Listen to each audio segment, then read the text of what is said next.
नमस्कार। चलिए आज बात करते हैं भारतीय संविधान की 12 अनुसूचियों के बारे में।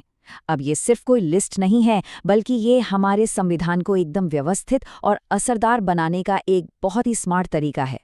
आइए इसे और गहराई से समझते हैं। तो एक बहुत बड़ा सवाल था। देखिए, भारत का संविधान दुनिया के सबसे लंबे संविधानों में से एक है। तो इसे बनाने वालों के सामने एक चुनौती थी कि इसमें सारी जरूरी जानकारी, हर छोटा बड़ा प्रशासनिक ब्यौरा कैसे शामिल किया जाए, और वो भी बिना मुख्य आर्टिकल्स को बोझिल बनाएं। और इस चुनौती का जवाब था अनुसूचियां। आप इन्हें किसी किताब के आखिर में दिए गए अपेंडिक्स की तरह समझ सकते हैं। मतलब ये वो टेबल और लिस्ट हैं जिनमें सरकार की नीतियों और एडमिनिस्ट्रेटिव कामों की पूरी डिटेल दी गई है। इससे हुआ ये कि संविधान का जो मेन टेक्स्ट है वो बिल्कुल साफ सुथरा और सिद्धांतों पर फोकस्ड रहा। तो चलिए अब जरा इनके इतिहास में झांकते हैं, क्योंकि जब संविधान बना था तब ये 12 नहीं थी। इनकी संख्या समय के साथ बढ़ी है, जो ये दिखाता है कि हमारा संविधान कोई पत्थर की लकीर नहीं, बल्कि एक लिविंग डॉक्यूमेंट है जो देश की जरूरतों के साथ साथ खुद को बदलता रहा है। तो देखिए, 1949 में जब संविधान लागू हुआ तो इसमें सिर्फ 8 अनुसूचियां थी। लेकिन फिर सिर्फ 2 साल बाद 1951 में पहले ही संशोधन से 9वीं अनुसूची को जोड़ा गया। फिर एक लंबा गैप आया और 1985 में 10वीं जोड़ी गई, और फिर 1992 में एक साथ 11वीं और 12वीं अनुसूचियां भी संविधान का हिस्सा बन गई। चलिए अब इन अनुसूचियों को समझने के लिए इन्हें कुछ ग्रुप्स में बांट लेते हैं। पहला ग्रुप है अनुसूची 1 से 4 तक का।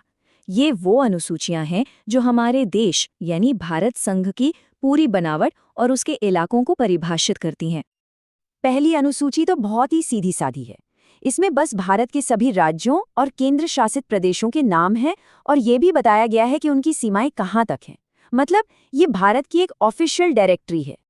दूसरी अनुसूची में बात होती है देश के बड़े बड़े अधिकारियों की सैलरी और सुविधाओं की, जैसे कि राष्ट्रपति, गवर्नर, जज। इन सब के वेतन भत्ते क्या होंगे, ये सब इसमें लिखा है। ऐसा इसलिए ताकि इन पदों की वित्तीय व्यवस्था में पूरी तरह से पारदर्शिता रहे। तीसरी अनुसूची भी बहुत दिलचस्प है। इसमें उन सभी शपथों का ऑफिशियल फॉर्मेट दिया गया है जो हमारे केंद्रीय मंत्री से लेकर सुप्रीम कोर्ट के जज तक लेते हैं। इससे ये तय होता है कि पद संभालने वाला हर व्यक्ति एक ही मानक प्रतिज्ञा लेकर अपने काम के प्रति सच्ची निष्ठा रखेगा। और इस ग्रुप की आखिरी है चौथी अनुसूची, जो राज्यसभा में सीटों के बंटवारे से जुड़ी है। ये तय करती है कि किस राज्य या केंद्र शासित प्रदेश को संसद के अपर हाउस यानी राज्यसभा में कितनी सीटें मिलेंगी। चलिए अब दूसरे ग्रुप की ओर बढ़ते हैं। ये ग्रुप प्रशासनिक शक्तियों और कुछ खास तरह के सुरक्षा प्रावधानों पर फोकस करता है। इसमें आती हैं अनुसूची 5 से लेकर 8 तक। 5वीं अनुसूची देश भर के जो शेड्यूल्ड एरियाज और शेड्यूल्ड ट्राइब्स हैं उनके प्रशासन और नियंत्रण से जुड़ी है। इसका असली मकसद इन समुदायों के अधिकारों, उनकी जमीन और उनकी संस्कृति की रक्षा के लिए कुछ खास इंतजाम करना है।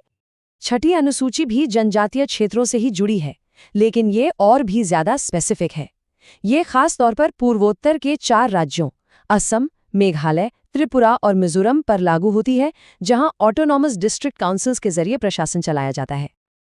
अब आती है 7वीं अनुसूची, जिसे आप हमारे संघीय ढांचे की रीढ़ की हड्डी भी कह सकते हैं। ये केंद्र और राज्यों के बीच शक्तियों का साफ साफ बंटवारा करती है। इसके लिए 3 लिस्ट बनाई गई हैं। यूनियन लिस्ट, जिस पर सिर्फ केंद्र सरकार कानून बना सकती है, स्टेट लिस्ट, जिसके विषय राज्यों के अधिकार में है, और कॉन्करेंट लिस्ट, जिस पर केंद्र और राज्य दोनों ही कानून बना सकते हैं। और ये नंबर 22, इसका क्या मतलब है? ये नंबर जुड़ा है 8वीं अनुसूची से। ये उन 22 भाषाओं की संख्या है जिन्हें भारतीय संविधान में आधिकारिक तौर पर मान्यता दी गई है। ये हमारे देश की भाषाई विविधता का प्रतीक है। और अब हम आ गए हैं उन अनुसूचियों पर जिन्हें संविधान लागू होने के बाद जोड़ा गया था। ये एक तरह से आधुनिक भारत की बदलती जरूरतों को दिखाती हैं।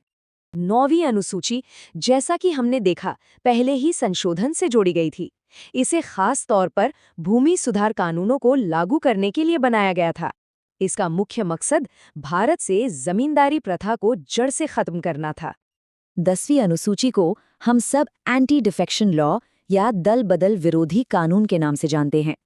ये राजनीतिक स्थिरता के लिए बहुत जरूरी है। ये सांसदों और विधायकों को चुनाव जीतने के बाद अपनी मर्जी से पार्टियां बदलने से रोकती है। इसके बाद आती है 11वीं अनुसूची, जो सीधे तौर पर पंचायतों यानी हमारे ग्रामीण स्थानीय स्वशासन से जुड़ी है। इसमें ऐसे 29 विषय दिए गए हैं जिन पर काम करने की शक्ति और जिम्मेदारी पंचायतों को सौंपी गई है। और बिल्कुल इसी तरह 12वीं अनुसूची शहरी स्थानीय सरकारों यानी नगर पालिकाओं की शक्तियों और जिम्मेदारियों को बताती है। इसमें कुल 18 विषय शामिल हैं जिन पर वे काम कर सकती हैं। तो हमने सभी 12 अनुसूचियों को एक एक करके देख लिया, पर सवाल ये है कि आखिर ये इतनी जरूरी क्यों है? इनका असली महत्व क्या है? देखिए, इसका सबसे बड़ा फायदा ये है कि इन अनुसूचियों ने संविधान के मुख्य अनुच्छेदों को बिल्कुल साफ सुथरा और फोकस्ड रखा है।